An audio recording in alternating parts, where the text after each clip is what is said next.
Hola, hola, ¿se escucha? Sí. Bueno, Marcelo fue un poco generoso. Escuchar a los que vinimos a escuchar, me parece que todos y todas vinimos a escuchar a Atilio. Yo sencillamente seré una facilitadora de esta charla para que la podamos desarrollar de la mejor forma posible. Principalmente contarles un poquito cómo pensamos la dinámica de hoy. Vamos a trabajar primero con lo que específicamente motivó esta actividad, que tenía que ver con presentar el libro A Contramano, una biografía dialogada, que en definitiva, para quienes nos acercamos a este texto, es mucho más que eso, es mucho más que una biografía, es una parte de la historia nacional, latinoamericana, mundial, contada a través de Atilio, a través de su experiencia y sus vivencias. Así que el libro se está vendiendo aquí en el Centro Cultural, en la parte de adelante. Si pueden colaborar también con comprarlo quienes puedan, que esto es importante para que se divulgue el pensamiento. No exagero si digo, de una de las personas más prestigiosas y que más admiramos también dentro de la militancia, que nos ha visitado en este Centro Cultural. O sea, no exagero, y no porque está acá a mi lado, pero ya tenemos muchos años. Arrancamos este Centro Cultural en el 2015, 2016, cuando no había tantos centros culturales en la ciudad, en un lugar chiquitito en el centro de Rosario. Luego nos fuimos expandiendo, ahora estamos en 2 espacios gestionando la cultura de Rosario de manera autogestiva. Y bueno, y hemos tenido muchas visitas, y no exagero si digo que una de las más importantes es la de Atilio, así que también nos emociona mucho esto. También decir que inicialmente lo habíamos pensado en el contexto universitario, pero lamentablemente lo tuvimos que mover porque se sucedieron hechos en nuestra ciudad y en nuestro país que nos llaman a reflexionar y a parar un poco la pelota, y este libro es una herramienta importante para entender la coyuntura actual, sabiendo que tiene rupturas y continuidades con la historia. Así que la idea es hablar un poco de este libro, y seguidamente vamos a trabajar un poquito sobre la coyuntura latinoamericana y nacional, que en definitiva el libro nos va a ir llevando a eso. Así que agradezco también al delegado regional de Educación, Osvaldo Biagiotti, que nos está acompañando, y finalmente vamos a abrir el diálogo para que podamos intercambiar, porque precisamente venimos a trabajar sobre el diálogo. Así que seguida la intervención de Atilio, vamos a abrir el micrófono para que podamos hacer reflexiones y también preguntas. Así que, Atilio, yo voy a romper un poquito el hielo. Lo veníamos hablando en el viaje, pero principalmente es cómo surge este libro, por qué surge, y arranca desde tu infancia y tu aproximación a la política. Y cuando vos lo contabas, sos una persona que nació en 1943, para quienes venimos del peronismo fueron 2 años después de un hecho muy importante para nuestro país, así que me parece que tenés mucho para contar en torno a ese proceso, de una manera muy, muy interesante y didáctica. Así que para comenzar esto, ¿cómo surge este trabajo y por qué lo estamos hoy? ¿Por qué se llama Contramano?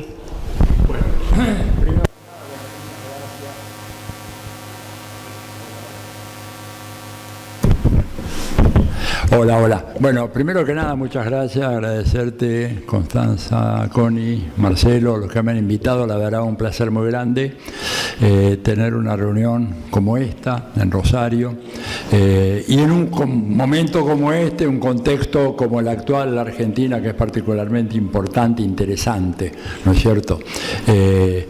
Hobsbawm, que era un gran historiador, ustedes seguramente lo habrán oído nombrar, uno de los grandes historiadores sociales que hubo en el siglo XX, decía que había una maldición en la China. La maldición, cuando vos querías desearle algo malo a una persona, era decirle: ojalá que te toquen vivir tiempos interesantes.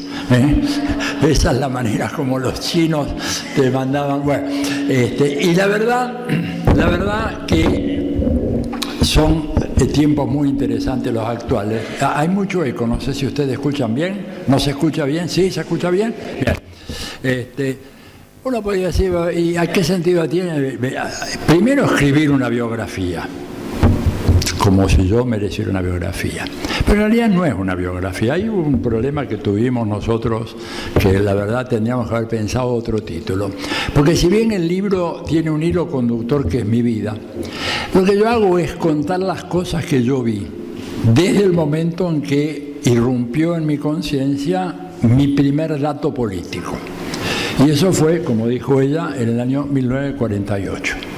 ¿Verdad? Yo soy del 43, estoy próximo a cruzar la barrera de los 80,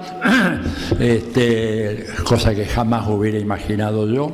jamás. Yo me daba por boleteado por lo menos hace 10 años, así que un milagro que esté acá. Pero, ¿qué es lo que yo cuento en el libro? Lo que yo cuento en el libro es las cosas que a mí me tocó vivir y ver. Y la verdad que tuve una suerte enorme, porque me tocó ver cosas realmente impresionantes. No que yo, por favor, ya haya sido protagonista de nada, pero sí, desde muy chiquito, era un tipo con los ojos muy abiertos y veía, si tomaba nota, registraba. Si algo hace el libro es recorrer 75 años de historia de la Argentina y América Latina. Nada menos que eso, ¿verdad? ¿Por qué? Porque los avatares de la vida me llevaron a conocer muy íntimamente el primer peronismo en la Argentina, muy íntimamente. Luego vino la famosa revolución de Onganía, ¿no es cierto?, el golpe de Onganía del 66, ¿no? Y junto con eso mi exilio a Chile. Y llego en un momento en donde Chile estaba en un proceso que iría a desembocar finalmente en el gobierno de Salvador Allende. Y yo tuve la inmensa fortuna de estar presente ahí y de participar, colaborar con gente muy joven, ¿no es cierto? Yo en esos años llego a Chile con 23 años, ¿verdad? Y me toca vivir todo aquel experimento fenomenal. Primero el experimento de Frei, la famosa Revolución en Libertad, que fracasó rotundamente. Un fracaso. Y luego ver venir, y esa fue una de las pocas cosas que vi venir en mi vida como politólogo, ven venir el triunfo de Allende y la gestión de Allende y la reacción, ¿no es cierto?, de la derecha en contra de Allende, y poder tomar nota de todo eso. Y luego tener que ir a estudiar a los Estados Unidos. Ustedes dirán, ¿por qué tener que ir? Bueno, porque, como me dijo uno de mis profesores, usted entre los sociólogos no es como la gran mayoría de quienes se dedican a esto en la Argentina, que es gente de buena familia. Usted es un miembro de una familia pequeño burguesa bastante frágil y no tiene fortunas como, y me empezó a mencionar una lista de los nombres de algunos de los más afamados sociólogos y politólogos de la Argentina a mediados de la década de los 60, y evidentemente era gente de muy buen pasar. Y me dijo, en cambio, usted no tiene nada, y usted es un pequeño burgués. Quien me dijo eso fue nada menos que Gino Germani. Así que si usted, así me dijo el Tano, si usted no logra tener un doctorado en el extranjero, y en este país le va a ir muy mal. Dicho textualmente, frontalmente. Y cuando me mencionó la lista de aquellos otros que no tenían necesidad de buscar trabajo, era impresionante. Que no, bueno, no voy a hacer nombres, no tiene sentido, pero bueno, así que yo tenía que irme a Harvard. Claro, a mí Harvard me aceptó, pero cuando gana Allende, yo mando una carta diciendo que, bueno, dado el cambio que se ha producido en Chile, como yo voy a escribir una tesis doctoral sobre la experiencia de este gobierno que empieza, pido una postergación de 1 año para poder recoger los materiales, etc. Al cabo de 1 año, vuelvo a hacer el mismo pedido y ya me dicen, mire, le damos 6 meses más. Si en 6 meses usted no viene, la beca se le acaba y la admisión, y ya había tenido varios rechazos en mi vida. Es decir, yo no pude entrar al Carlos Pellegrini, fracasé en mi intento de ser un alumno de Pellegrini, fracasé en mi intento de estudiar sociología en la Universidad de Buenos Aires, porque yo era un perito mercantil y por lo tanto ahí no aceptaban estudiantes de segunda categoría, tenías que ser egresado de un colegio nacional, de un bachiller. Yo era hijo de una familia de pequeños comerciantes y yo era el chico que la familia había predestinado para convertir ese pequeño negocio en una especie de Walmart argentino. Y para eso yo tenía que estudiar a los 11 años, no tenía siquiera 12, empecé a estudiar el perito mercantil. Cuando llego a inscribirme a la facultad de sociología en la UBA, me sacaron por la ventana. Me dijeron, bueno, si usted quiere, tiene que hacer 12 materias de equivalencia, tiene 3 griegos, 3 latines, 2 lógicas, no sé qué, y yo era, como decía Germani, un pequeño burgués, un comerciante de una familia de comerciantes inmigrantes italianos, ¿verdad? O sea, ni pensar, o sea, ya había tenido ese rechazo. No me podías poner un tercer rechazo, bueno, además me habían antes rechazado de otra universidad, de Berkeley, de la Universidad de California, no me ponía perder yo la oportunidad de Harvard. Y entonces tuve que ir a Estados Unidos, pero tomé algunos cursos, volví a Chile, me quedaba un par de meses en Chile, volví a Estados Unidos, hasta que el último viaje, que fue en el verano del 70, en realidad el invierno del 73, yo me di cuenta que aquello estaba perdido y que ya tenía que tomar una decisión. No me podía quedar en Chile, tenía que terminar mis estudios. Bueno, pero vi todo aquello, la gestación del golpe, lo que se dice siempre el huevo de la serpiente, cómo se movió la derecha, cómo se movió el imperialismo, digamos, de una manera fenomenal. Así que ahí tengo un periodo de casi 4 años y medio en Estados Unidos, en donde aprendo mucho, ¿no es cierto?, de cómo funciona el imperio desde dentro. Recuerden ustedes aquella famosa frase de José Martí: he vivido en las entrañas he vivido en el monstruo y conozco sus entrañas. Fue para mí una experiencia muy importante, porque yo había estudiado algo del tema del imperialismo, pero ver el imperialismo, vivir dentro del imperialismo, es una experiencia absolutamente diferente. Y por momento es una experiencia abrumadora, cuando uno ve toda la cantidad infernal de dispositivos, de aparatos, de tentáculos, de iniciativas, de grupos, etcétera, que ellos han logrado establecer para tener una sociedad completamente sometida y manejada, ¿verdad? Bueno, yo termino mis estudios, y eso los terminé, la fecha final en donde entrego la tesis, que está al final de mi tesis, es el 26 de julio de 1976. La fecha no fue azarosa, la puse a propósito, porque en Harvard me costó mantenerme, digamos, en mis 13 y evitar el proceso de lavado sistemático de cabeza que te hacen las grandes universidades norteamericanas, ¿no es cierto?, que es un lavado infernal. Pero ya no me podía volver a Argentina, pues se había producido el golpe el 24 de marzo. Empiezo a mandar cartas, yo ya poco después del golpe, a ver, yo estoy por terminar ya la tesis, estoy por entregar todo, aprobé todas las materias, ¿qué posibilidades de trabajo hay? 0, 0, 0. Es más, me dijeron, ni se te ocurra venir, salí, porque vos ya saliste mal en los años de la famosa revolución argentina, el golpe de Onganía, en realidad, y entonces el golpe de fortuna, digo, bueno, ¿qué hago? ¿Qué hacemos con mi mujer? Teníamos 2 chicos, y ahí busco trabajo. Digo, no, exploré por toda América Latina, en realidad los pocos países que podía explorar, que eran Venezuela, algo de Colombia y México, ¿no es cierto? Ya para irme de Estados Unidos yo quería estar en lo que es mi patria grande, que es América Latina, y no había trabajo. No se conseguía, no me conocían.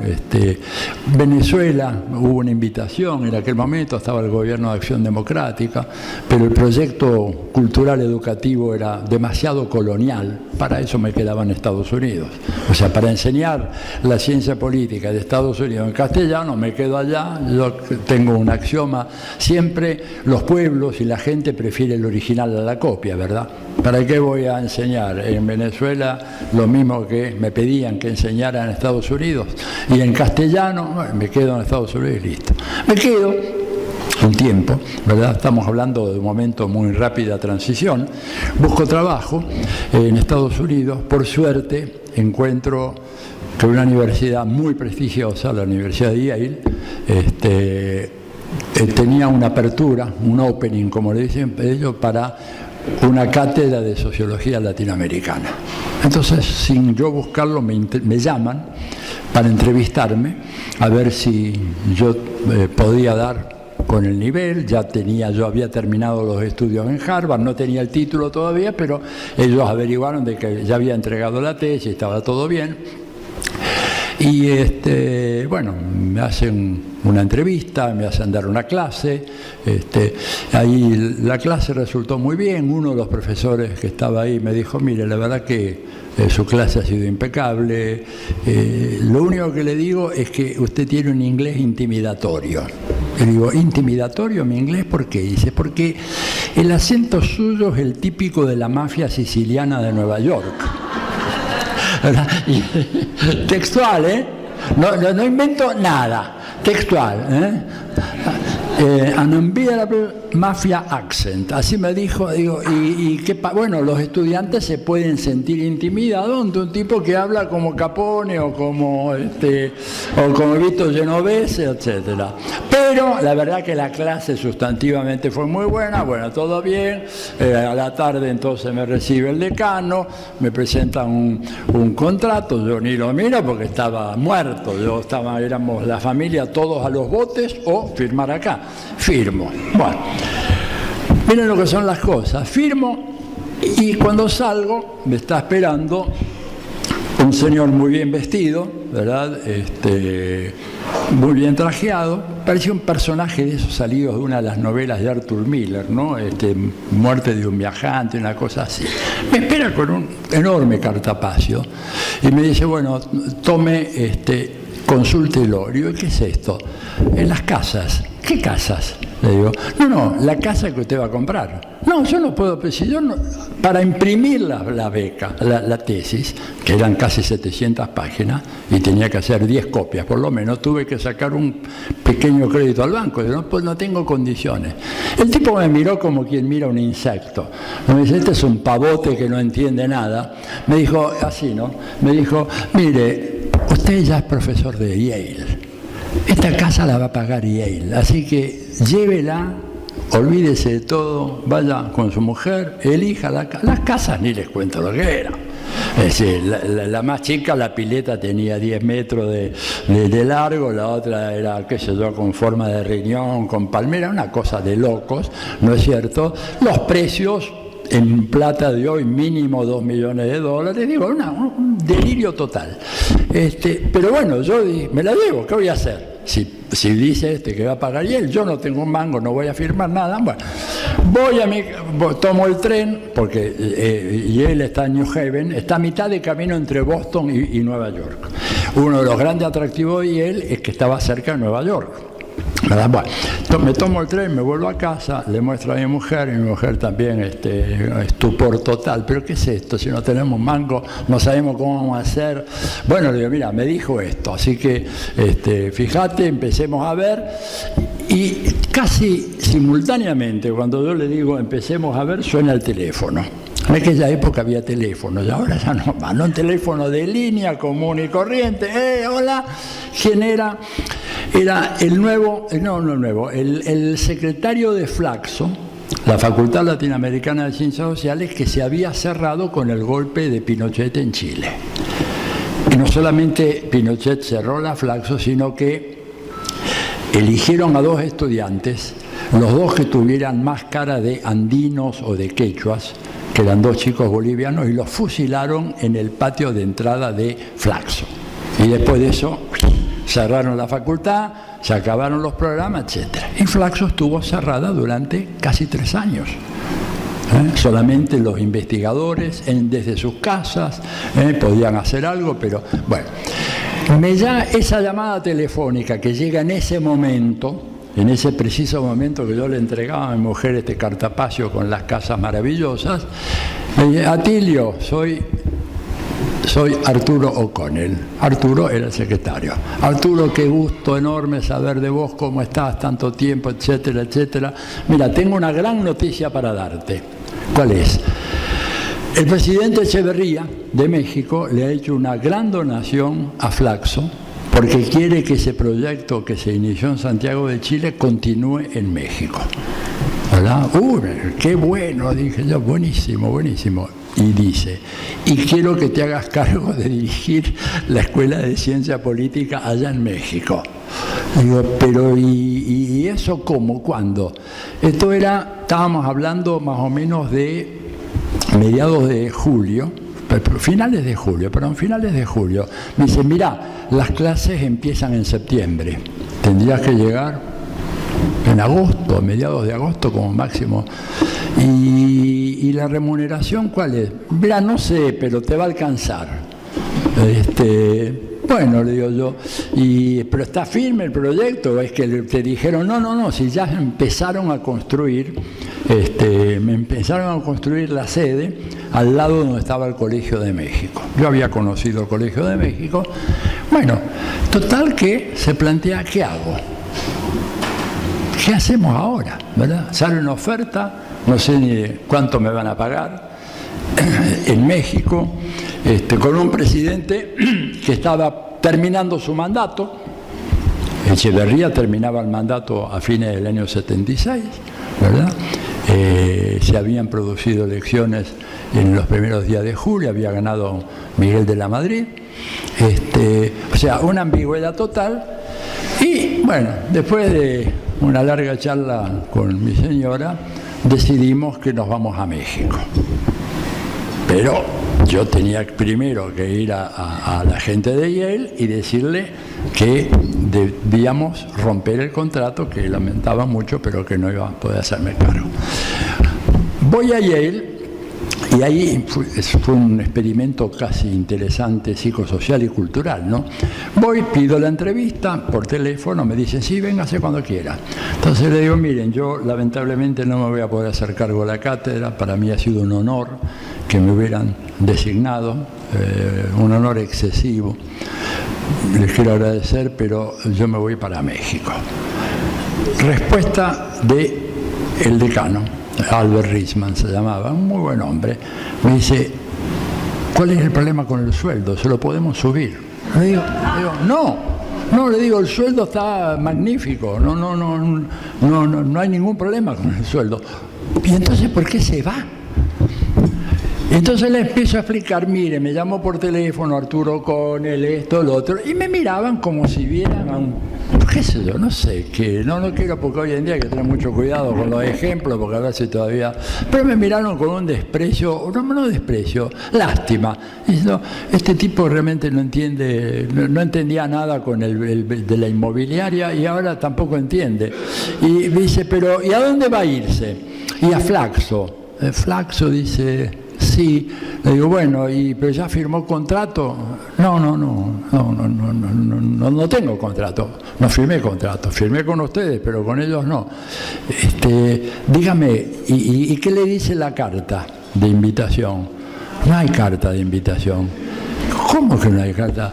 Oiga, usted va a alargar una tenure track, porque esto era lo que se llama una designación encaminada a una posición definitiva en Yale, luego de la cual te retirás a los 30 años con un yate en el río Hudson, otro en Rhode Island, guita por todos lados. Dice, ¿y usted se va a ir?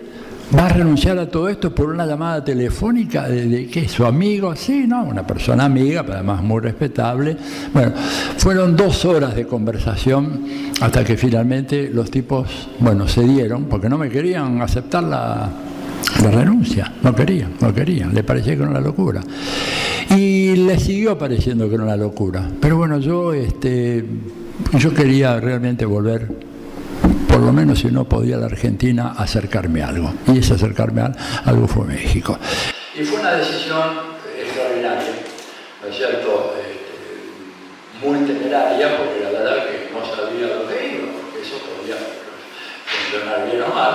Por suerte funcionó bien. Flaxo se instaló, tuvimos una primera camada de alumnos, 61 alumnos vinieron en la primera camada de Flaxo, que empezó justo como había dicho Arturo, en septiembre del 76, armó un equipo realmente muy bueno, pero dejando de lado, digamos, una oferta que me hubiera cambiado totalmente la vida, ¿no es cierto? En el sentido el financiero, económico.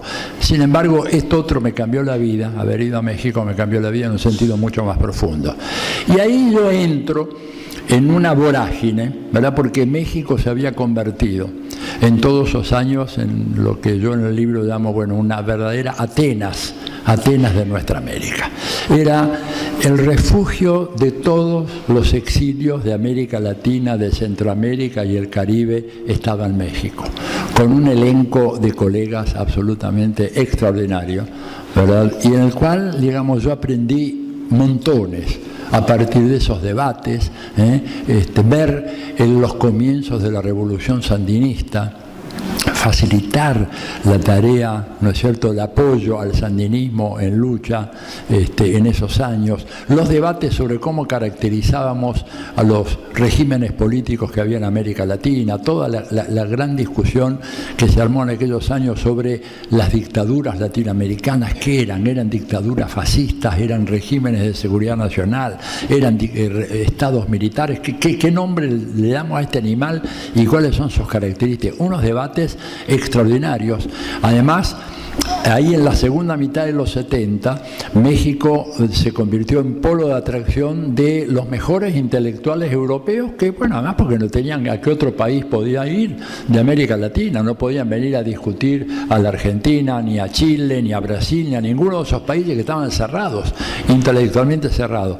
Así que tuve la inmensa fortuna ahí de conocer a estos personajes, escuchar sus ideas, debatir con ellos, ver cómo funciona un sistema político como el mexicano, que ahora ha cambiado mucho, pero en aquella época, recuérdense ustedes que Vargas Llosa, en una de sus más felices intervenciones, en el año 91, en un programa de televisión, le dijo a Octavio Paz, que era su amigo y que lo había invitado a que viniera a un seminario en Ciudad de México, un seminario celebrando el derrumbe de la Unión Soviética y el advenimiento de una nueva era de libertad en el mundo. Vargas Llosa le dice en público, en la televisión, en el horario principal, a Octavio Paz, que México es la dictadura perfecta, que el PRI logró armar la dictadura perfecta. Y la verdad que es una frase extraordinaria y absolutamente verídica, ¿no es cierto? Porque en México había una enorme libertad. Podíamos discutir en el seno de la UNAM o en el Colegio de México, en Flaxo, todos los temas, hacer los planteos más radicales, pero a condición de que nada de eso rebalsara hacia la sociedad civil. Discutíamos acá, en el marco de la UNAM, en esas instituciones, amplia libertad para los intelectuales, críticos, expansión del pensamiento marxista, publicaciones de todo tipo, pero nada de eso tenía que vincularse con los movimientos sociales, los partidos, los sindicatos, las organizaciones populares. Y por eso decía Vargas Llosa que era una dictadura perfecta, porque habían captado a los intelectuales, los habían de alguna manera entronizado, rodeado de todo tipo de facilidades, ¿no es cierto? Pero la condición era de que el sistema no se ponía en riesgo, y en juego, y en discusión. Bueno, yo pude ver todo eso, verdad que fue extraordinariamente aleccionador. Después, si quieren, con preguntas podemos ver los debates que había fundamentalmente. Me costó mucho trabajo insertarme en México, un país que amo profundamente, porque yo entro a México rodeado con un halo de sospecha de que era un agente de la CIA. Esto textual, me lo dijeron después, un par de años después, alguna de la gente que sospechaba eso de mí, porque yo venía de Estados Unidos, era un marxista, escribía cosas, ¿no es cierto?, utilizando ese marco teórico, y hablaba muy bien inglés, a pesar de mi acento siciliano, ¿verdad? Y podía hacer, cosa que fue algo que a mucha gente le dio la indicación definitiva que era un agente. Un día en una reunión había que traducir a un gringo que vino, no recuerdo el nombre ahora, y falló el traductor. Y entonces alguien me dijo: Atilio, ¿te animás a hacer la traducción simultánea? Y yo, la verdad, tendría que haberme hecho el burro, decir no me animo, va. Pero se perdía la conferencia. Entonces dije, bueno, voy a tratar de hacerla. Y la hice muy bien. Ella hablaba el americano y yo al toque traducía al castellano, lo cual para algunos fue una prueba definitiva que yo había sido entrenado en Langley, Virginia, como un producto. Además venía de Harvard y tenía un lenguaje provocador porque hablaba de marxismo, no me conocía ningún partido político de izquierda de América Latina, era un bicho raro, no tenía, digamos, no había estado en ninguno de los lugares que había que haber ido, no había nunca ido a Cuba, en Cuba no me conocían, de la Argentina no me conocía nadie, pero yo además me había ido de la Argentina a fines del 66, estábamos hablando ya de 10 años después, en medio del descalabro que hubo en la Argentina. Entonces pensaron mucho de que este tipo, un tipo de la CIA, ¿verdad? Les costó darse cuenta después, me costó a mí mucho. Fue porque era muy duro eso, pensar de que vos hablabas con gente que de repente estaban pensando que vos podías ser un agente al servicio del imperialismo. Bueno, pero a fuerza de debates y a fuerza de discusiones y de controversias intelectuales muy, muy de fondo, mucha gente al cabo de un tiempo reconoció lo que yo estaba haciendo. Y en un momento determinado, ¿verdad? Yo tuve un incidente con el director que estaba en Flaxo en ese momento, que decidió prescindir de mis servicios, es decir, de la noche a la mañana. Así, en plenas vacaciones, de repente cuando regreso, me encuentro un sobre diciendo: está despedido. Bueno, hablé con Arturo, con él no tenía cómo revertir esa decisión, y vinieron a ayudarme rápidamente 3 personas que yo menciono en el libro, que me dieron una mano y me rescataron totalmente, que fue Pablo González Casanova, Sergio Bagú y Gregorio Seltzer. Gregorio Seltzer, que es autor de uno de los más extraordinarios libros de documentación de la historia de las intervenciones norteamericanas en América Latina. Estaban escandalizados por lo que había sucedido, nunca creyeron la historia esta de la CIA, etcétera, y me dijeron: te vamos a ayudar a que consigas trabajo y que trabajes en la UNAM, cosa que lograron. Hay una anécdota muy interesante, por eso todo el tema del lenguaje y la comunicación y la problemática cultural, que en general en el ambiente del progresismo y la izquierda le damos muy poca importancia, porque tendemos a hablar mucho de los temas económicos, ¿verdad?, que por supuesto son fundamentales, pero los temas económicos tienen que de alguna manera ser interpretados también en su acción efectiva como productora de la historia, en el marco cultural que le dio un cierto sentido. Y esto es lo que Frei Betto le reprochó al presidente Lula cuando lanzó su programa Hambre Cero, y por eso Betto se fue del programa, porque Betto le dijo: de nada vale que pongamos un presupuesto muy grande para que la gente pueda comprar más comida si al mismo tiempo no tenemos un presupuesto igual para darle más educación. Porque el problema es que no es solamente gente que es pobre, es gente que no ha accedido a niveles elementales de educación para comprender su inserción en la sociedad y lo que puede hacer un gobierno y lo que debe hacer un gobierno y qué hay que hacer para construir una buena sociedad. Ese tema cultural es un tema que todavía hoy nos pesa, ¿no es cierto? Y cuando ustedes miran a ver, cosa que también está todo esto en el libro, cuando dicen: bueno, ¿por qué Bolsonaro casi le gana la elección a Lula? Y casi le gana la elección a Lula por eso que dijo Betto, porque la gente que recibió, que salió de la peor pobreza en los años de Lula y de Dilma, cuando uno iba y les preguntaba, y a mí me tocó acompañar a amigos brasileños en la campaña del 2018, preguntarle a la gente en las favelas peores de Río de Janeiro, ¿por qué ahora está usted mejor? La respuesta que nos daban era: gracias a Dios, en primer lugar, gracias a mi familia, en segundo lugar, gracias a mi esfuerzo personal, en tercer lugar. Y nosotros decíamos: oiga, ¿y el gobierno? Sí, el gobierno hizo algo, pero primero Dios, mi familia y mi esfuerzo personal. Fíjense ustedes, ¿no es cierto? Y esa gente, por lo tanto, no sentía que tenía ninguna deuda de gratitud con el gobierno de Lula, que los había sacado de la miseria y les había puesto 4 comidas en la mesa día por día. Batalla cultural. Esto venía a propósito de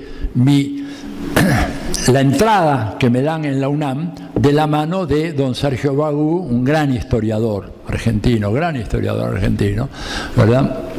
Que me dice, te acompaño para hablar con el decano de Ciencias Políticas. Bueno, yo voy y hablo con el decano me llena de elogios, de una manera extraordinaria, pero en ningún momento me dice, bueno, Borón, con todo gusto lo vamos a contratar en la UNAM o presénteme su currículum. Ustedes seguramente habrán visto algunas de las películas de Cantinflas, ¿no es cierto? Bueno, Cantinflas es un personaje que recoge el alma mexicana, sobre todo el alma más picaresca mexicana del doble sentido. En México es muy común, los mexicanos llaman eso, hablar con albures. El albur es decirte una cosa, pero en realidad te están diciendo otra. Ellos son maestros extraordinarios en ese arte muy popular, ¿verdad? Bueno, tengo larga charla con el decano y cuando terminamos, salgo apesadumbrado de la entrevista, le agradezco, me despido de don Sergio, le digo, bueno, Sergio, muchas gracias, vamos a seguir. Le dice, ¿vamos a seguir qué? Y bueno, nada, porque tengo que seguir buscando trabajo. Pero no, si él dijo que ya estás contratado, ¿pero cuándo dijo eso? Nunca dijo eso.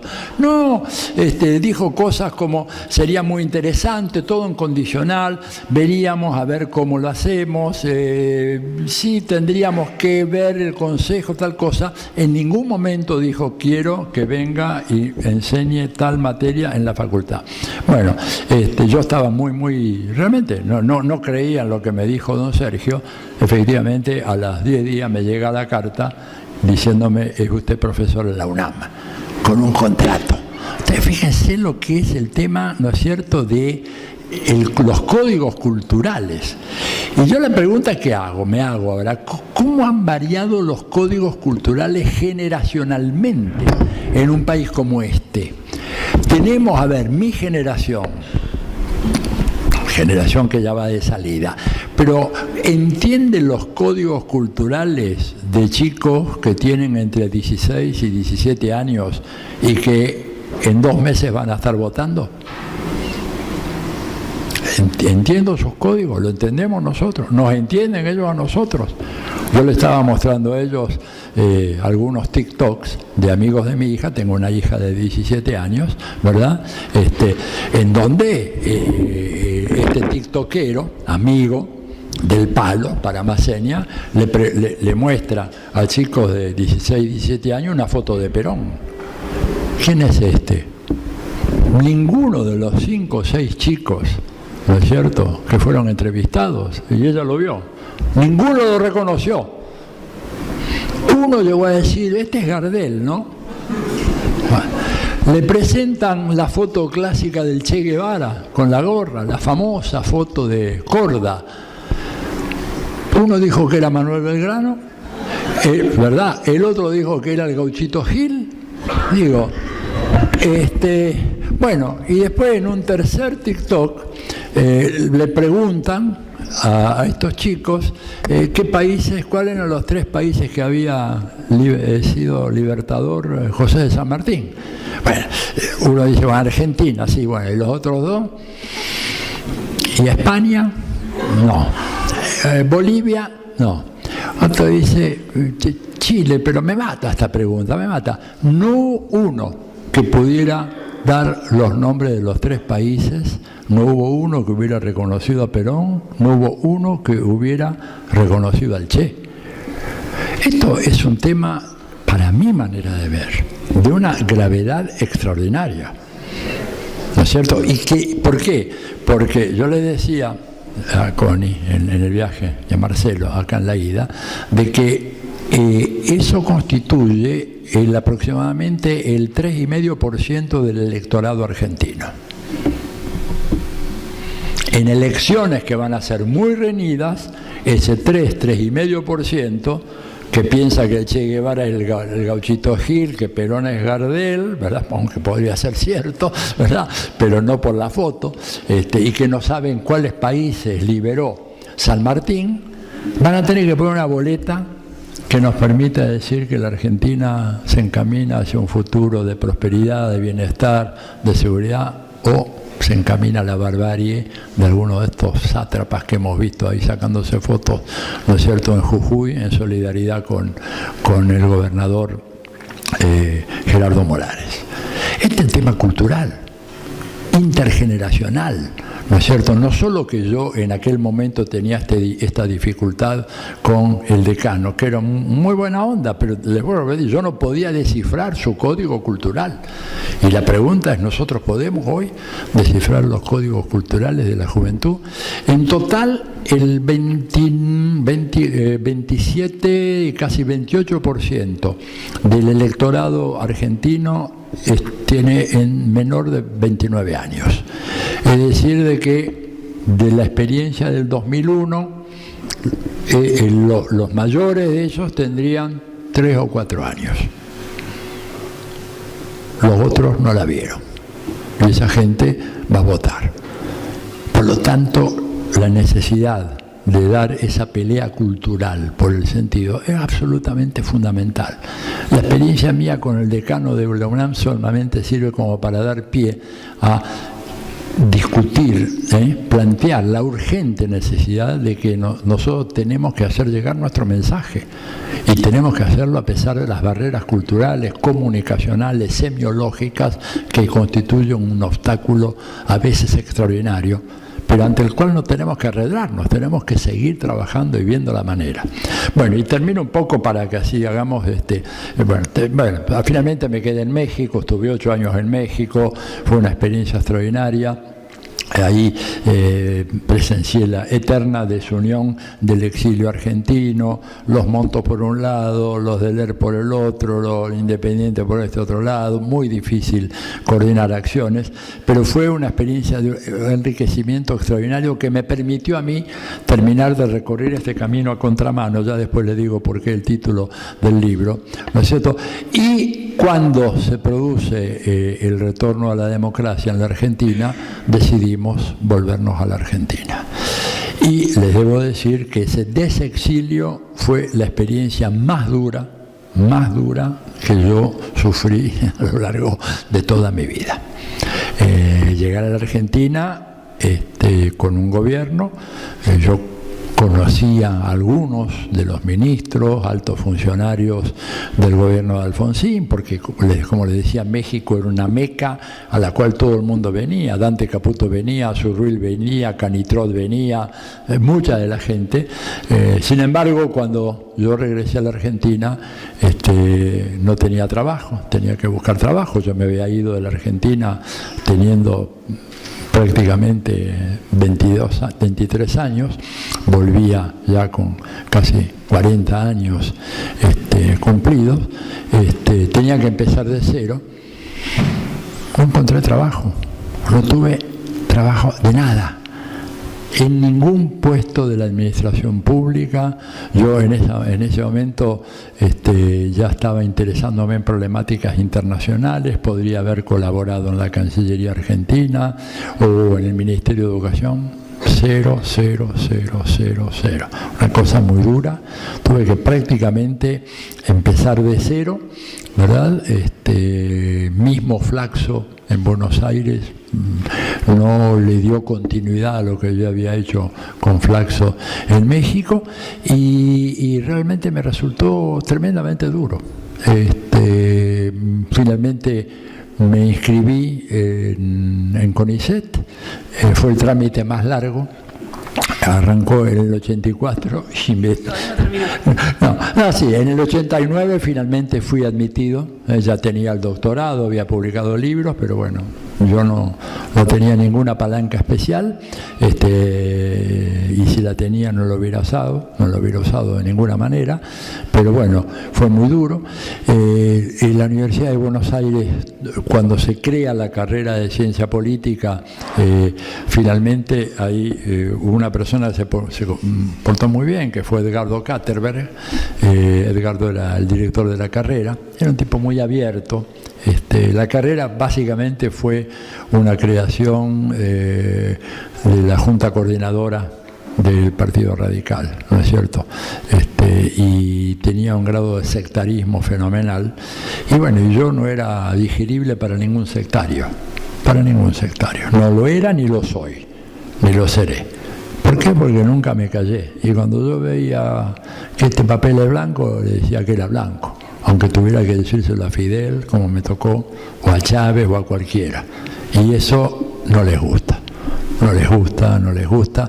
Tanto es así que cuando se crea la carrera de ciencia política, se hace una convocatoria a politólogos argentinos.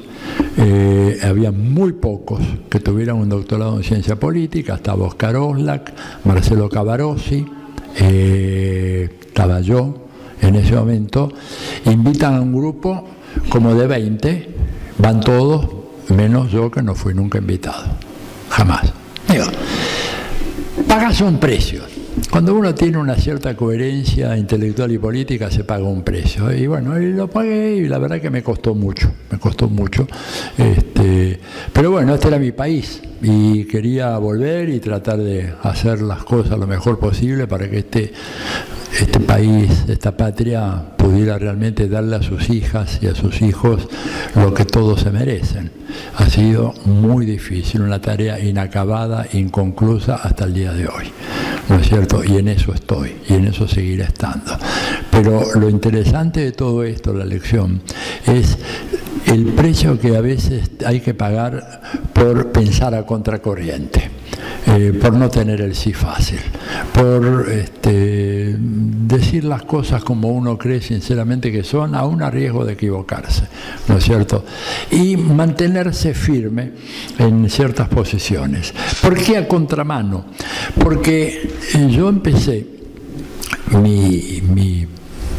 a construir una cierta identidad política en un mundo dominado. Imagínense una familia de inmigrantes italianos, hipercatólica, ¿verdad? Y yo, para colmo, con todo este tema de ser perito mercantil y habiendo hecho la escuela primaria y secundaria en la escuela pública, no pude entrar a la Universidad de Buenos Aires y fui a estudiar sociología en la Universidad Católica, ¿verdad? Y yo podría haberme terminado convertido en uno de esos personajes que vemos tan a menudo en la televisión, derechosos, liberaloides, en el fondo reaccionarios, pero por suerte me tocó en los primeros años de mi vida experimentar en carne propia ciertas cosas que me dejaron una marca indeleble.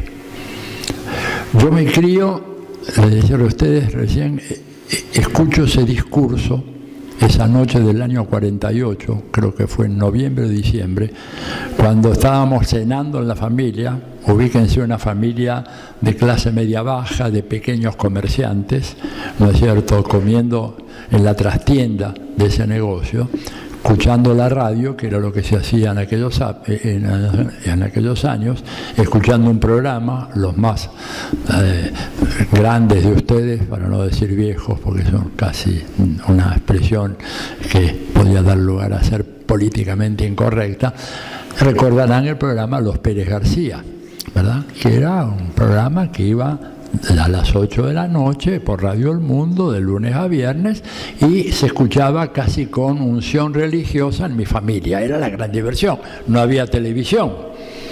Estamos hablando del año 48. Entonces la familia se reunía, mi padre, mi madre, mi abuela, mi hermana y yo, y de repente el programa se interrumpe abruptamente y aparece la voz de un locutor, con voz grave de locutor, diciendo: transmite LRA, Radio del Estado, y la cadena de emisoras que forman la red de emisoras nacional. A continuación habla el general Juan Domingo Perón. Así, un rayo como cayera ahora acá, ¿no? Mi padre se levanta a escuchar bien, a poner fuerte la radio, porque en esa época ya había rumores de levantamientos militares, de planteos militares, etcétera. Mi madre también, pensando que tiene que salir rajando mañana a la mañana al almacenero para abastecerse de fideos, arroz, polenta, todo eso, lo que estuvo haciendo durante gran parte de su vida.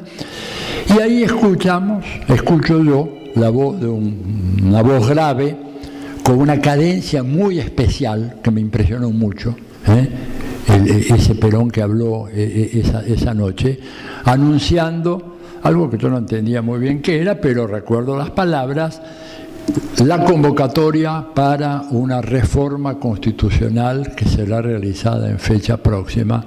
Y entonces se comunica al pueblo de la nación argentina que próximamente se va a dar a conocer la ley mediante la cual se llama una...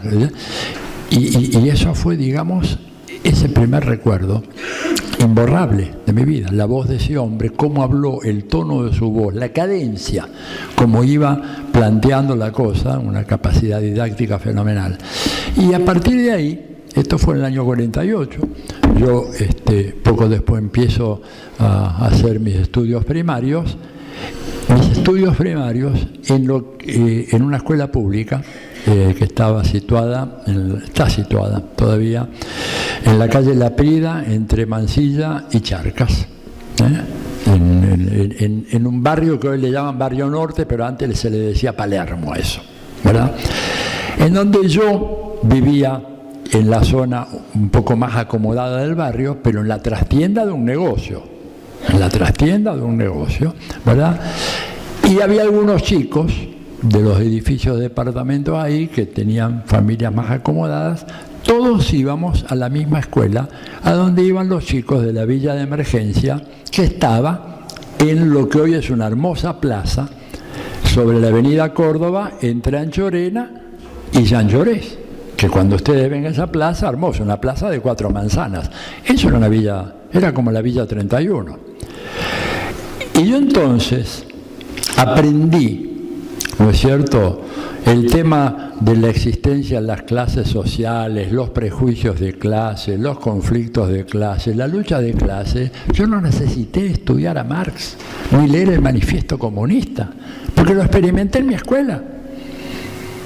Experimenté en la escuela donde yo tenía chicos que venían, realmente eran hijos de obreros, y algunos ni siquiera, ¿verdad?, que no podían trabajar, los padres que vivían un poco de lo que la Fundación Eva Perón, los programas de ayuda social, sentado al lado mío, mi gran compañero, el negro Ortiz, ¿no es cierto?, de origen santiagueño, de una familia hiperperonista,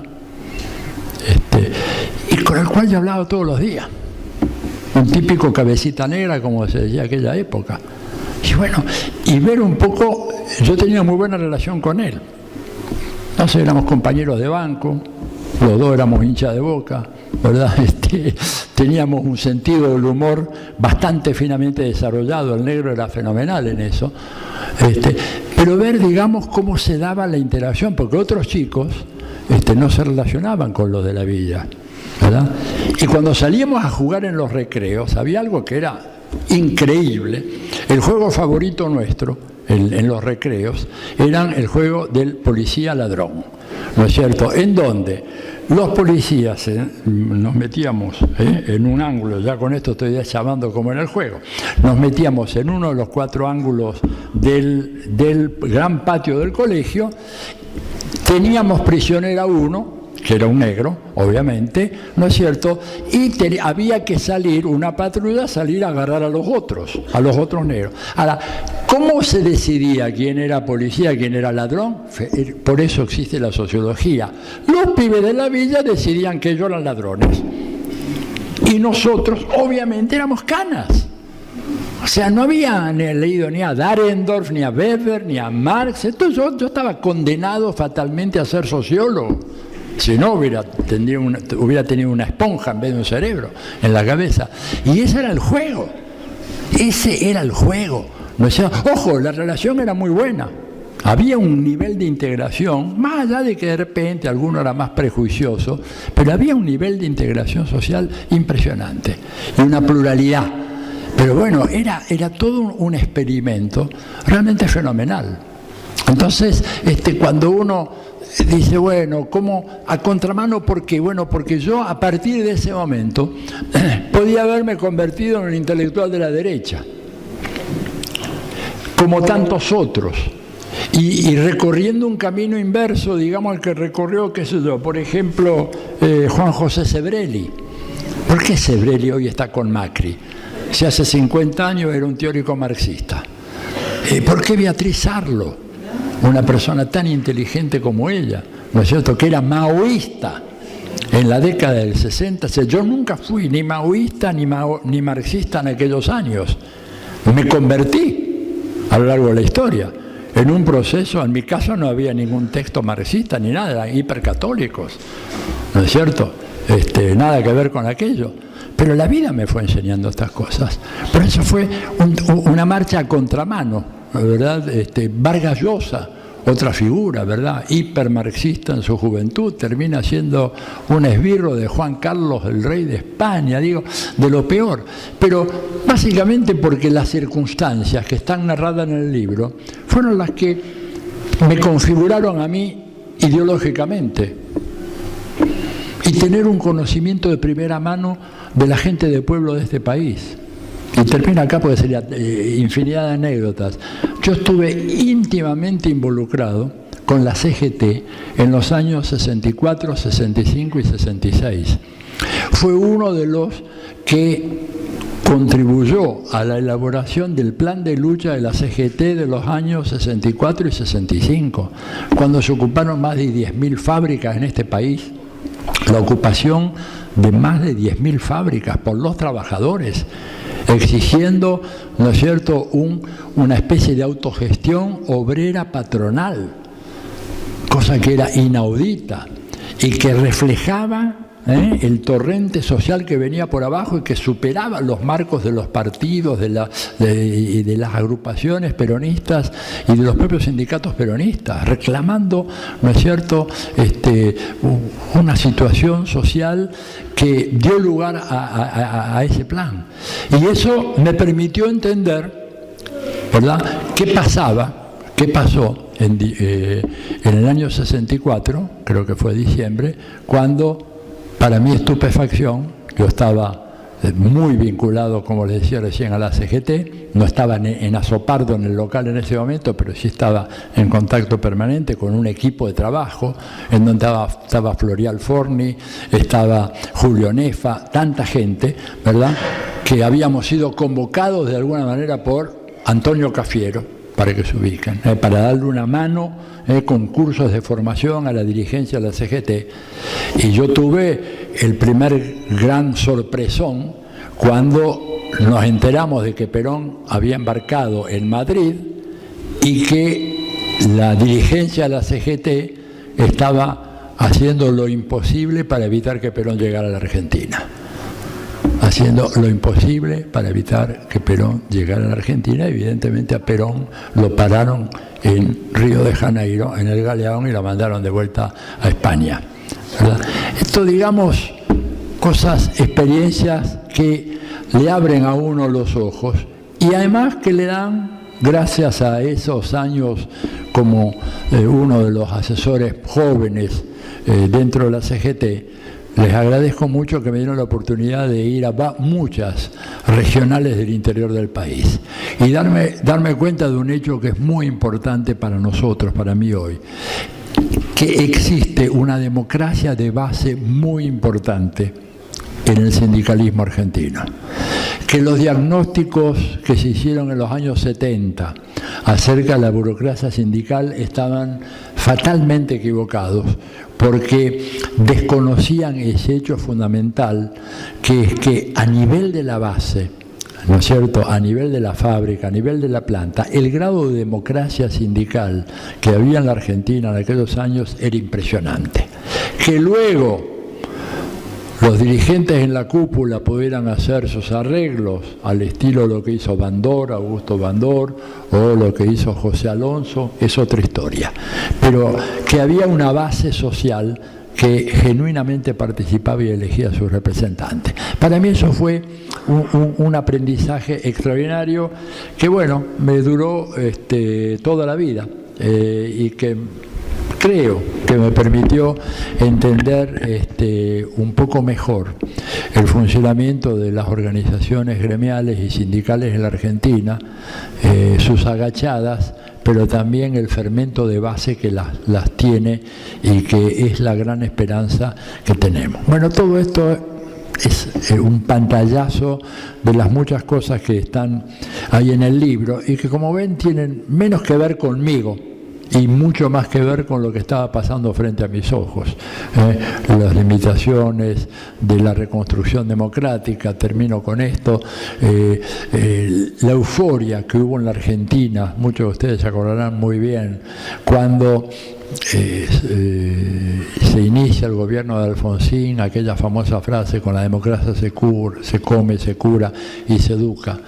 Toda la proliferación en el medio académico de la teoría de la transición democrática y mi postura siempre marginal, diciendo que no había que hacerse muchas ilusiones sobre esta transición democrática, porque los enemigos de la democracia en la Argentina no eran tan solo los militares, que los enemigos eran las clases dominantes, eran los medios de comunicación, eran las Fuerzas Armadas, era la Embajada de Estados Unidos, ¿no es cierto?, que no estaba dispuesta a tolerar la democratización de América Latina y de la Argentina, y que por esa razón, por pensar mal, por no confiar, ¿no es cierto?, en que la transición democrática estaba destinada fatalmente a terminar, me decían a mí, en una democracia consolidada, démosle 10 años a la democracia argentina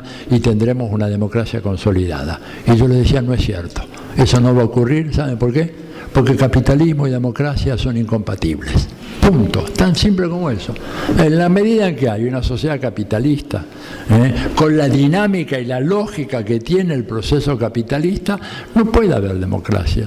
Porque la lógica del capital en todo el mundo es hacia una creciente desigualdad, no hacia la igualdad. Y sin igualdad no hay democracia.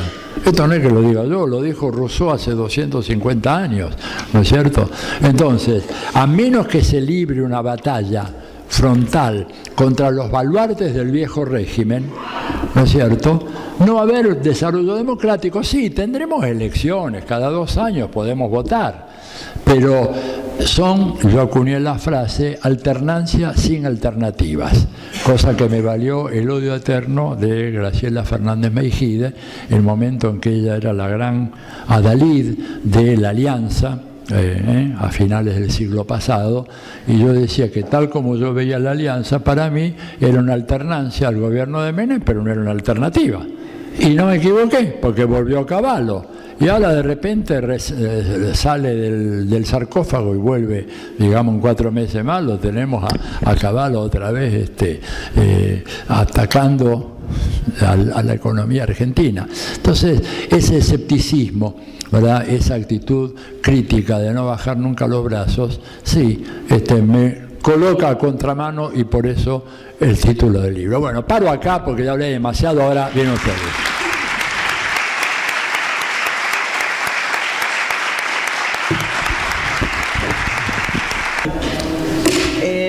Bueno, Atilio, yo me anoté 27 cosas, así que no voy a comentarlas. Después nos quedamos charlando, tomando una cerveza y comiendo unas empanadas para eso. Dos cositas que me parecen por ahí un poco más esperanzadoras.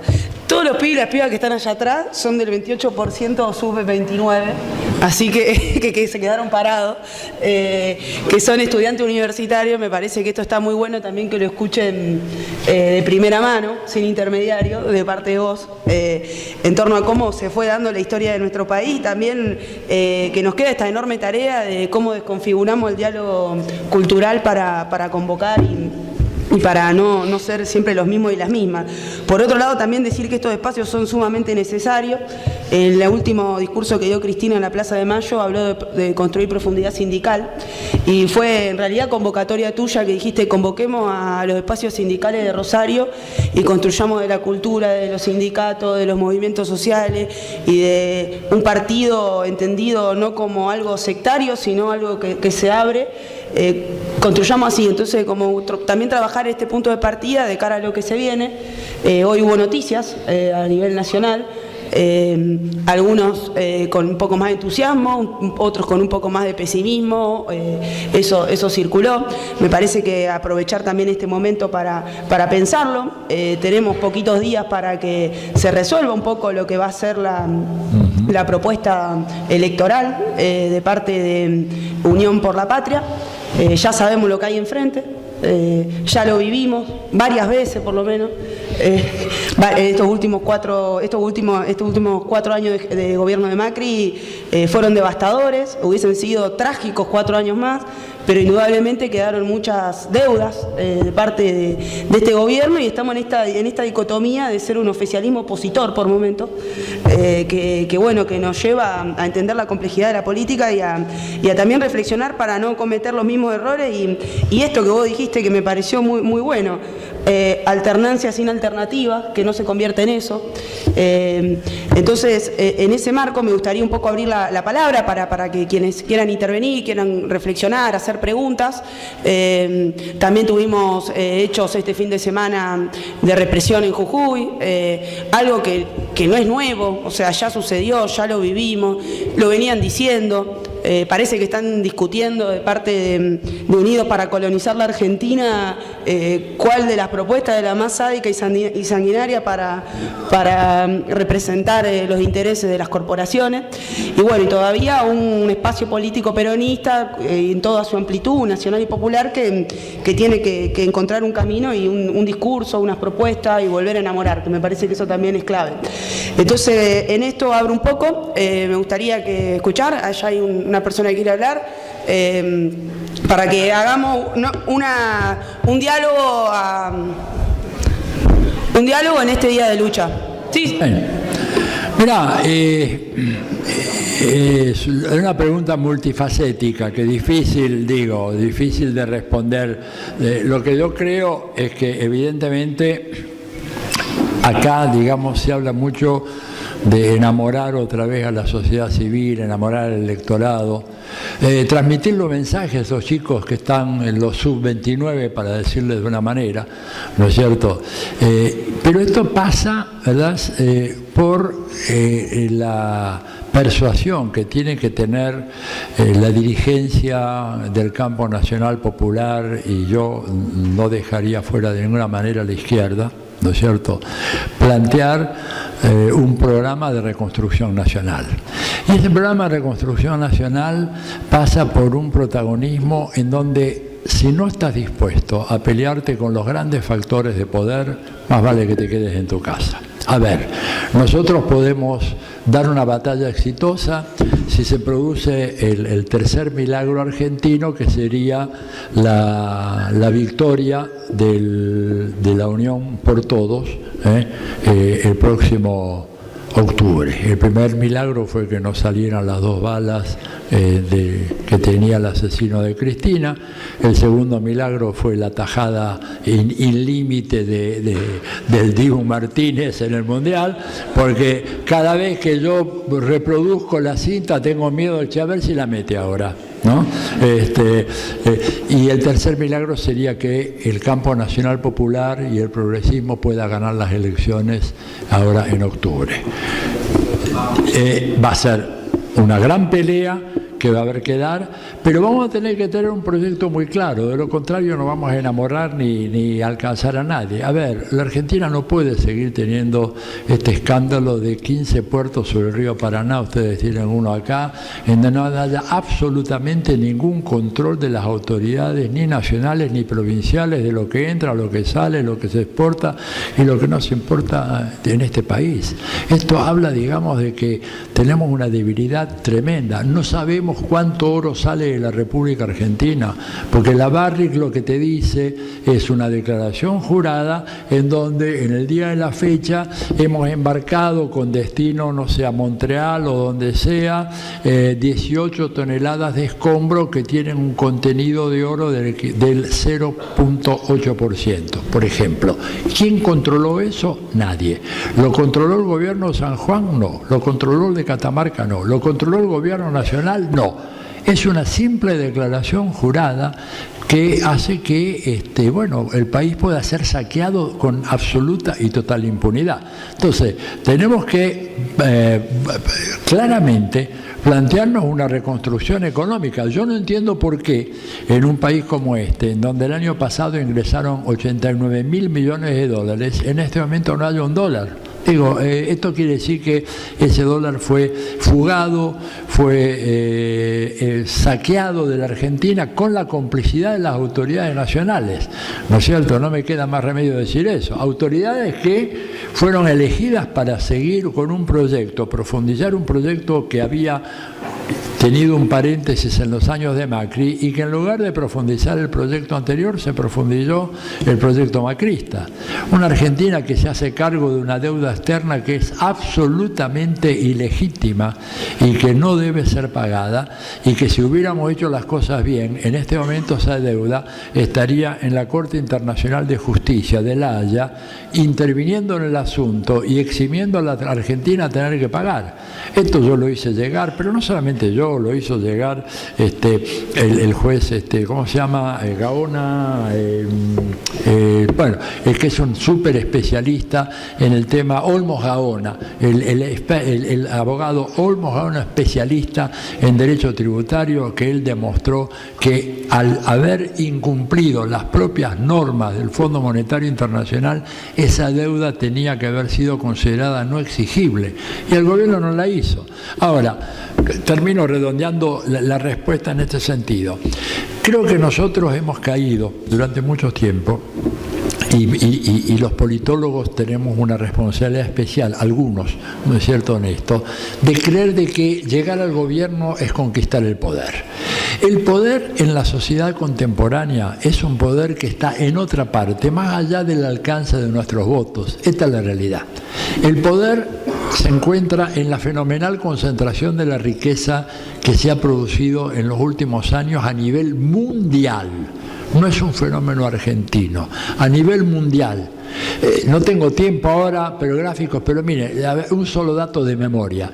En los últimos 50 años, la participación del 50% más pobre en el ingreso nacional de los Estados Unidos no se ha modificado en lo más mínimo.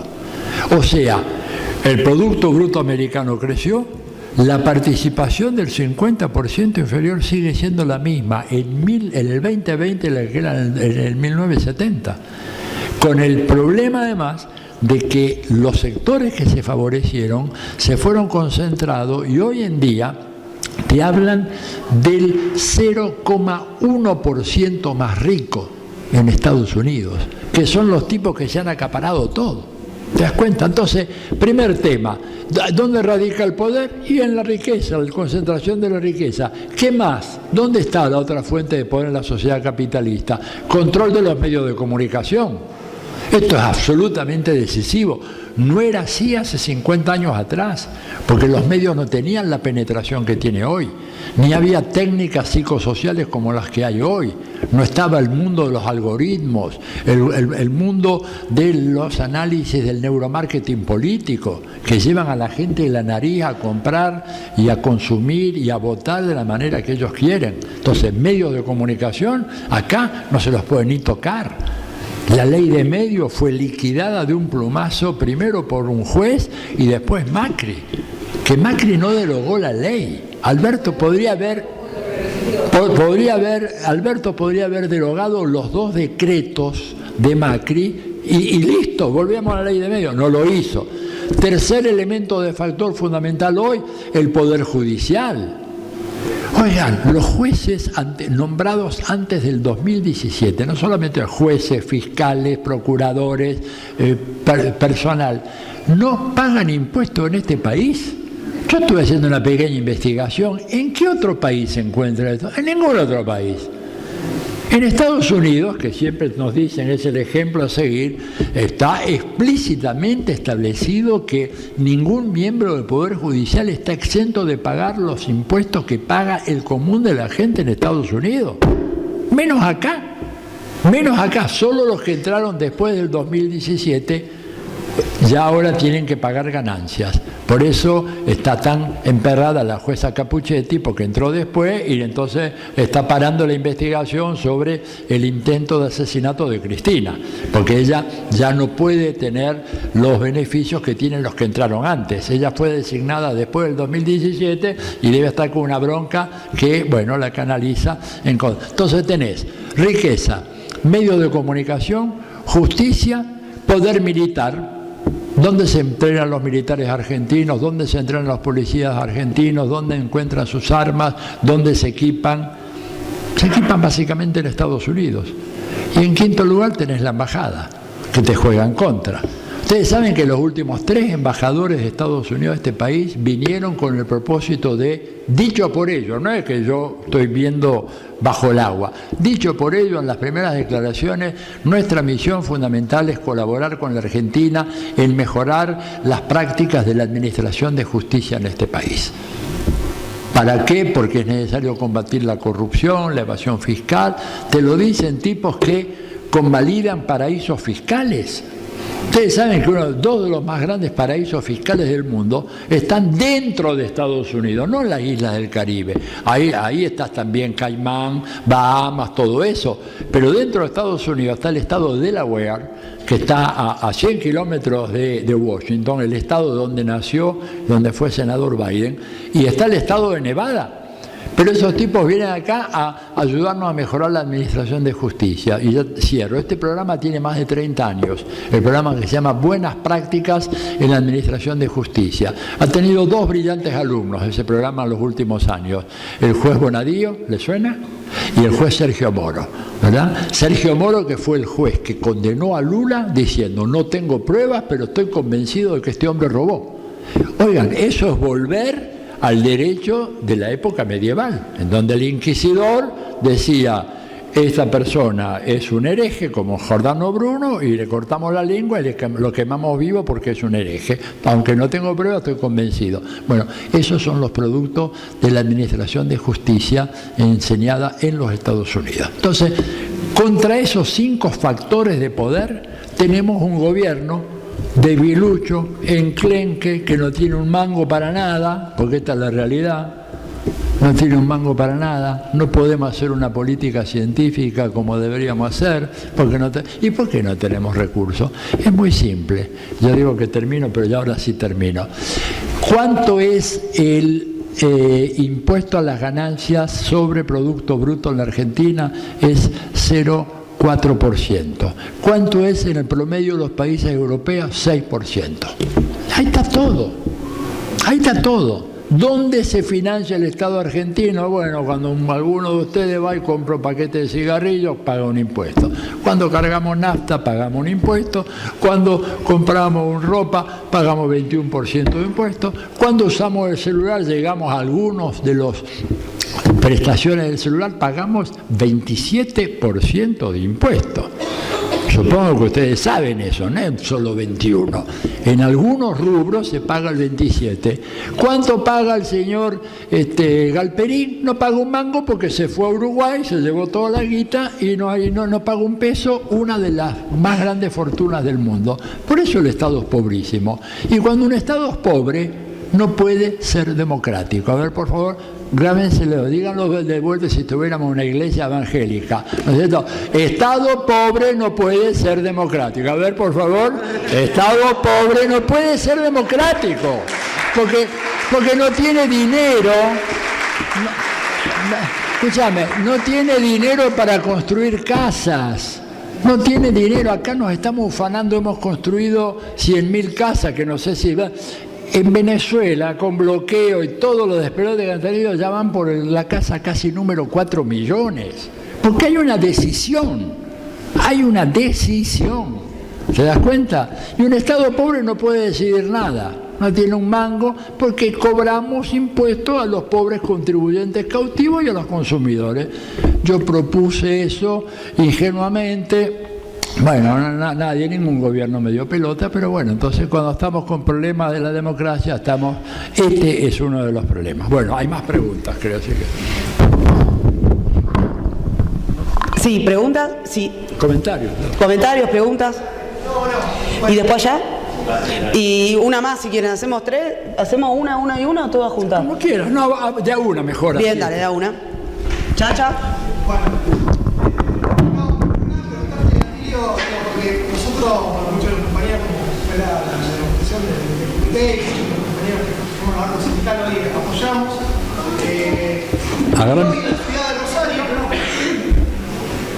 Hoy en la ciudad de Rosario, sumado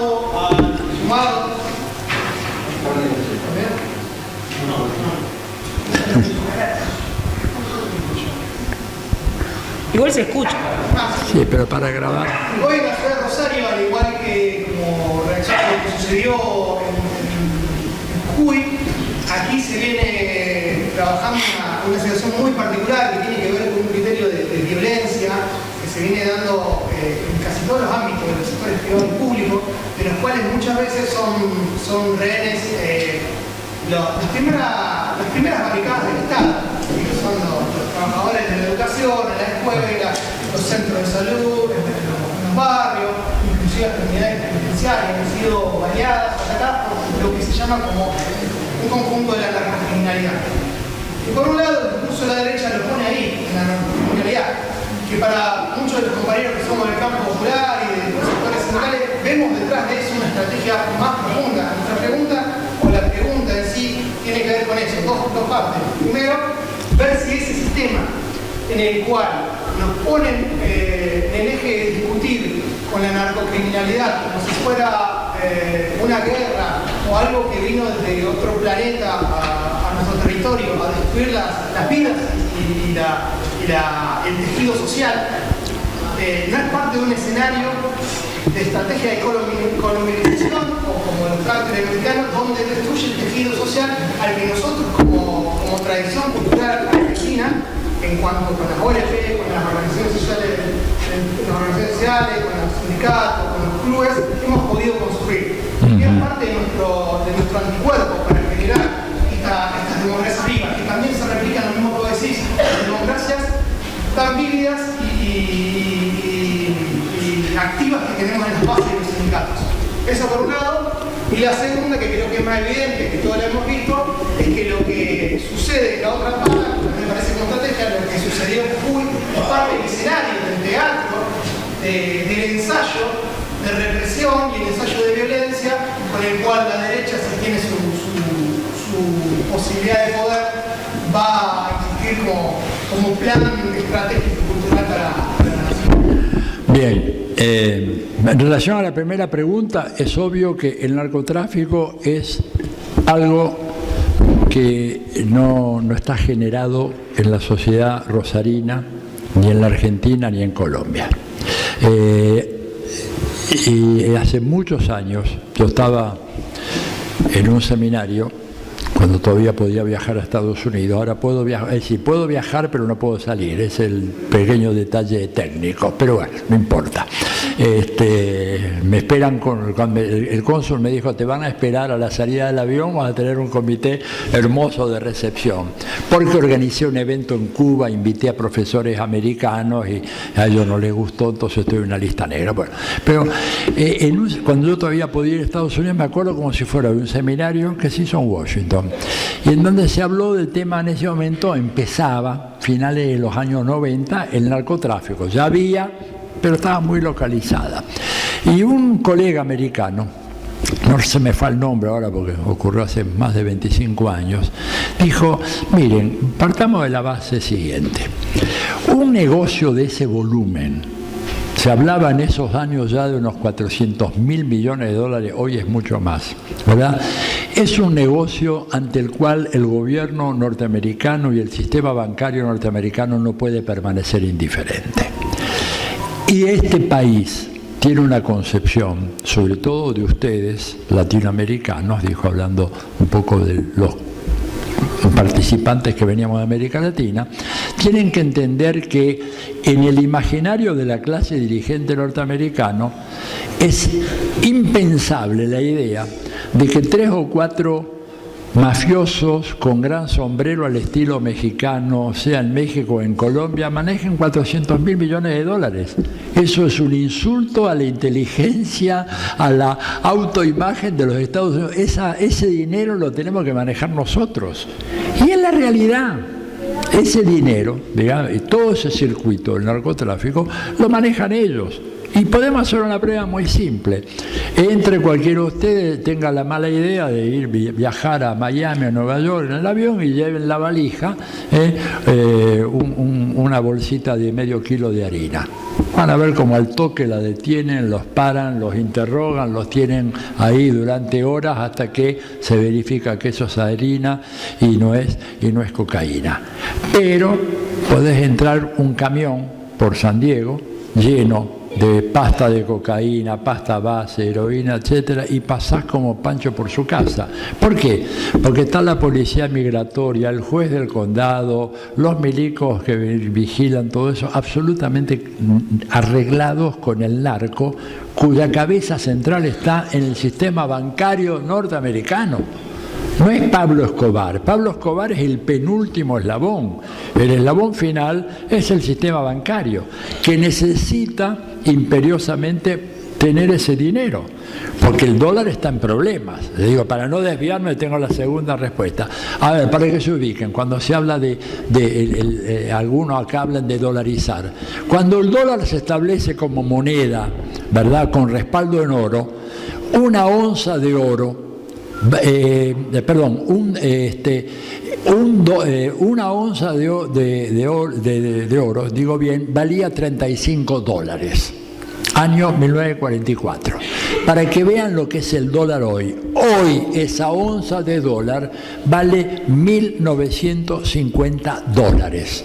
¿Por qué? Porque el dólar es simplemente un papel que vale en función de la credibilidad que el mundo le da y los agentes económicos le damos y los actores económicos y los consumidores le damos, pensar de que el gobierno de Estados Unidos, que es uno de los gobiernos más fundidos del mundo, es decir, Estados Unidos quisiera tener la relación deuda-producto bruto que tiene la Argentina. Estados Unidos tiene una relación deuda-producto bruto de 125, 130% del producto bruto, ¿verdad? Es deuda pública del gobierno de Estados Unidos. Sin embargo, la gente todavía, por inercia, continúa creyendo en el dólar. Entonces, para ellos, apropiarse del dólar del narco es fundamental. Y además tiene un beneficio secundario. Destruye sociedades a las cuales ellos quieren dominar. Porque, a ver, estamos en víspera de los 200 años de la doctrina Monroe, ¿no? Ahora, el 2 de diciembre.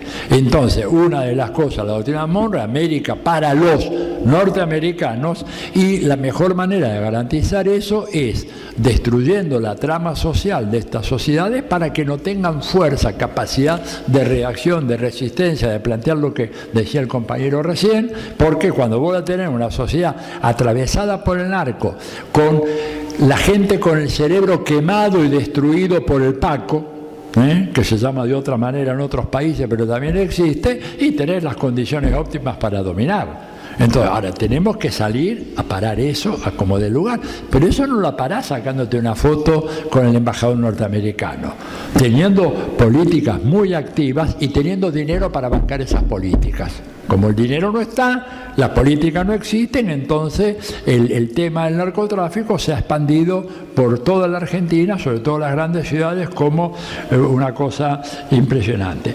Sobre lo segundo, yo no quiero transmitir un mensaje pesimista, pero sí quiero darles un mensaje realista. Es decir, yo considero, y lo digo en el libro, yo me considero como un médico, ¿verdad?, ante el cual viene un paciente y le trae una radiografía. Y en la radiografía mira el tórax y ve que en el pulmón hay 2 manchas negras. Y yo tengo entonces como médico la obligación de decir, acá hay unas manchas, esto pueden ser tumores, pueden ser benignos, pueden ser malignos, pero yo recomiendo ahora hacer una biopsia.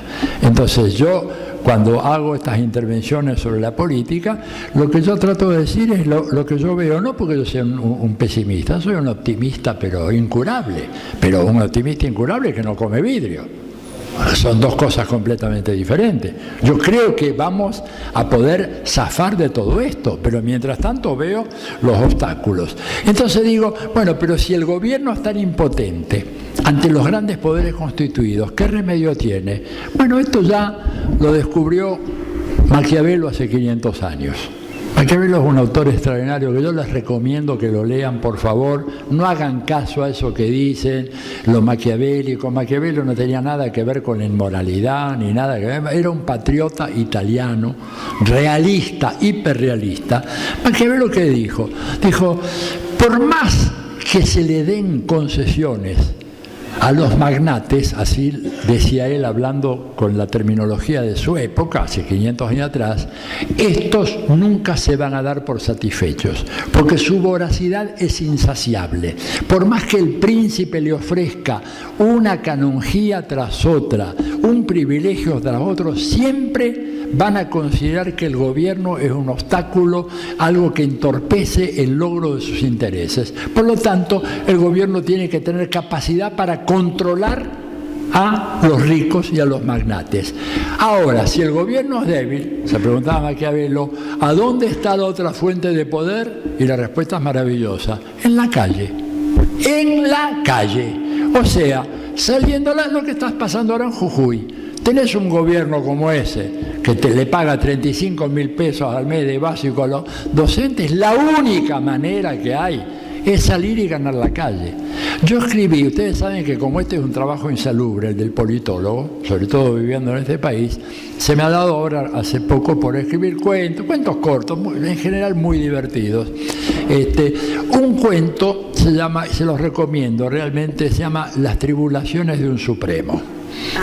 Vos lo leíste, Las tribulaciones de un supremo. Es una historia acerca de cómo se podría hacer en la Argentina la famosa reforma judicial que quería hacer el gobierno. Bueno, yo ahí propongo, hago una cosa, realmente se van a reír, la encuentran en mi sitio web, está en todas partes, buscan en Google Tribulaciones de un Supremo, Atilio Borón, y ahí está. Es un cuento, está bien interesante, pero la moraleja del cuento es de que ninguna reforma judicial se hace acudiendo a las leyes y al sistema judicial y al procurador y al dictamen del Consejo de la Magistratura. Lo haces si ganás la calle. Si nosotros somos capaces de poner 200.000 personas sentadas pacíficamente 24 horas al día, 7 días a la semana, enfrente de Comodoro Pi, yo les aseguro, ¿no es cierto?, que la reforma judicial sale por un tubo. Ahora, pensar que la vamos a obtener mandando un proyecto de ley de Alberto al Congreso, pasando al despacho de tal cosa, esto es lo que Marx llamaba el cretinismo parlamentario. Esto se hace, lo dijo Maquiavelo, ganando la calle, no hay de otra. Pregúntense, ¿cómo cayó una de las dictaduras más feroces de Medio Oriente, la dictadura de Mubarak en Egipto? 30 años de dictadura, bancado por Estados Unidos, uno después de Israel, la segunda ayuda militar de Estados Unidos a un país que era Egipto. ¿Cómo se hizo? Se hizo básicamente, ¿no es cierto?, teniendo a la gente en la calle y utilizando inteligentemente este aparato. Esto es una Kalashnikov, que no la usamos, yo la uso a diario, ¿verdad? Pero tendríamos que usarlos todos, ¿no es cierto? ¿Cómo hicieron esos jóvenes en Egipto combinando acciones relámpagos permanentemente utilizando la telefonía celular? Es un arma extraordinaria. Si ustedes leen a los pensadores conservadores norteamericanos, van a ver cómo ellos están absolutamente preocupados por el avance de la informática. Dice, porque nos favorece a nosotros, pero también favorece a nuestros enemigos. Bueno, Mubarak no resistió 2 meses de manifestaciones y el tipo cayó.